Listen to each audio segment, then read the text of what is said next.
The word fandom means a celebration and camaraderie of individuals who share a similar interest, or simply put, a community of die-hard fans. The subject of these groups can range from all sorts of media. Doctor Who, Pokemon, Star Wars, Harry Potter, the list just goes on and on. Some of these titles are extremely popular and are world-renowned. Others, however, are not as fortunate and are rejected because of their strange behavior. In fall of 2010, a group such as this emerged. Born from the internet, these fans burned a trail through the web and quickly became an online phenomenon, and they go by the name of Bronies. Older male fans of the show, My Little Pony, Friendship is Magic. These people might sound strange, and that's because, well, they are strange. Nothing like this has ever happened before, or at least on this level. It confuses social logic and throws mainstream society for a loop. Men are held to a high standard, and to see them enjoying something so feminine and childish is quite bizarre, and is even semi-threatening to some people. But just like other parts of geek culture, appearances can be deceiving. The rabbit trail goes deeper than you think, and we're going to explore every inch of it, from the origins to the community, to the social science, and through dozens of interviews with My Little Pony fans. No detail will be spared as we explore the series of events that have led up to the Brony fandom that exists today, a group of fans who inadvertently challenge established social norms. This is their journey. This is their story.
The beginning of our tale is one that dates all the way back to the early 1920s, many decades before the My Little Pony franchise even existed.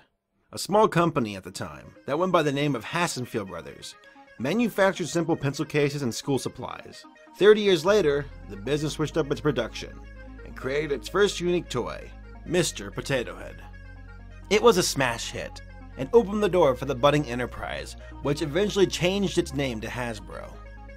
Another successful franchise soon followed that called itself G.I. Joe. As a matter of fact, it was this line of toys that coined the phrase action figure in order to toughen up its doll-like image and look more appealing to boys. It was a very effective strategy, as Hasbro was quickly learning the ins and outs of its consumers and their respective demographics. In the 1980s, Hasbro picked up momentum with the launch of two powerhouse series that still remain popular to this day, Transformers and My Little Pony. Both went on to become worldwide phenomenons and became very successful with their targeted audiences. Young boys would play with their Optimus Prime toys, while little girls would brush the manes of their plastic ponies. That was the norm. However, this wouldn't always be the case for My Little Pony, as it, thanks to a crazy series of events, ended up with a sizable demographic that no one expected. Yet this didn't happen until almost 30 years after the creation of MLP. For it was then, in the early 1980s, where My Little Pony officially began.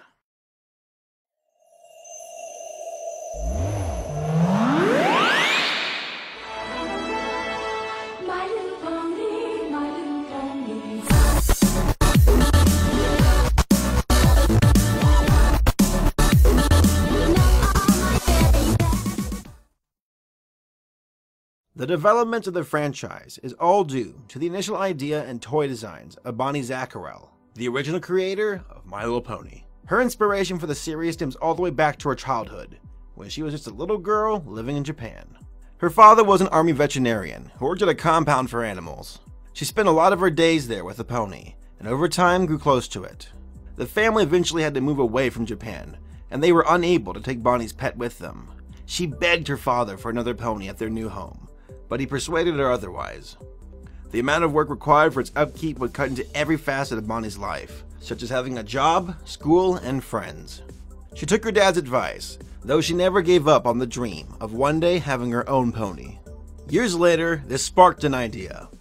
Bonnie thought that if she couldn't have a real pony, then why not have the next best thing, a toy pony? She drew up designs for the concept and dubbed it My Pretty Pony. At first, the toys were bulky and had bland colors. Then again, Bonnie intended this, because that made the toys more accurate to actual ponies. After making some alterations that were suggested by Hasbro, the final product was complete, and the title for the franchise was changed to My Little Pony. Hasbro approved and bought the rights to Bonnie's creation. It soon became a huge success, and was extremely popular among young females everywhere. Beautiful, magical, fantastical. My little pony, flutter ponies. There's no one else like you around. From the beginning, MLP had a feminine tone and audience in mind. This is something that Hasbro recognized and established on. It worked for G.I. Joe and young boys in the past, and they knew that My Little Pony was going to work just as effectively on little girls in the 1980s. Different genders, different franchises. So began a marketing technique that remains strong to this very day. But Hasbro is just one of many companies that reinforce the idea of boys and girls sticking to their own types of toys. To be honest, these results are just a byproduct of corporations trying to market to an existing audience and what they like. This is what we call the pink-blue syndrome, and it has been highly prominent in the My Little Pony series since its creation, and is also the main reason why bronies are such an unusual phenomenon. Go to any toy aisle at any store. What colors jump out to you? Pink and blue, of course. And what do these colors indicate? The boy toys from the girl toys. The guys will stand around their aisle checking out Star Wars toys, Nerf guns, and Hot Wheel cars. The female section, on the other hand, will be filled with Barbie dolls, Littlest Pet Shop, and My Little Pony. This is something people in modern society are used to, but rarely consciously realize. So one can see why it's odd when an older male is looking for that Rainbow Dash toy in the pink aisle. It's a violation of a social norm and sets off a red flag in our mind. We then register that individual as a deviant and assume the worst in him. This is the cornerstone of our case study, and it will be explained in more detail as we continue on. For the time being, we'll focus on the history of the series and how it secured a social medium over the course of the next 3 decades. When it comes to My Little Pony, there are 2 different timelines. One for the toys and one for the cartoons. For this case study, we will focus on the latter. Now, I know you might be thinking that this is a tad excessive, talking about the past generations of the show, but it's actually the opposite. For almost 30 years, My Little Pony has been catered towards younger females, and mainstream society has gotten used to that notion. We need to analyze what kind of ideas were firmly established over that time period, and how it contributed to the social norm that we are questioning today. My Little Pony, as a franchise, was created in 1981, but the actual animations didn't show up until 1984. Its first appearance was a standalone TV special called Rescue at Midnight Castle. Hasbro wanted to test the waters and see how their audience would receive the show. Well, the feedback must have been positive, because another special showed up a year later called Escape from Katrina. Both episodes confirmed what Hasbro was hoping for, and that is little girls who are infatuated by little ponies. So what better way to satisfy their demand than to make a feature-length film for the big screen? Well, Hasbro, at least you tried. The movie was a flop and tanked in ticket sales. The critics weren't too kind either, and saw little to no redeeming value in the film. To them, it was just a glorified hour-long commercial about buying My Little Pony toys. Despite the setback at the box office, Hasbro was not deterred, and knew that they could still make this franchise work. In 1986, MLP reappeared on television, but this time as an actual series. It was called My Little Pony and Friends, and it was just as successful as the previous television specials. It sported the same cast, the same setting, the same everything, and little girls fell in love with it all over again. So I bet you all are thinking, this show has gotta be lame. I mean, come on! Talking, pink ponies. I bet they had tea parties and played Pretty Pretty Princess all the time. Am I right, fellas? You know what I'm talking about. Well, surprisingly not. Albeit the series had its moments of extreme prissiness, they had some pretty nasty monsters show up now and then to challenge the ponies. Tyrek, a demonic centaur who wished to enslave all the ponies and transform them into monsters. The Schmooze, a gelatinous blob that would overwhelm the lands of Ponyville, spreading malice and hatred everywhere. There were even Southerners in the show. Generation 1 legitimately fell under the action/fantasy genre. It actually wasn't that rare to see the occasional boy watch the show. Regardless of its adventurous stories and settings, G1 lacked in one major department: characters. Many of the ponies of Generation 1 were flat and had generic personality traits. Out of all the characters in the show, only a handful stood out from the crowd, as the rest kind of blended together, and usually acted the exact same way. That was fun! Where ball? Maybe wasn't any ball. Maybe was imagination. Imagination. Yet this was all about to change in a drastic way. My Little Pony and Friends ended in '87, and 5 years later, the cartoon went through a transformation.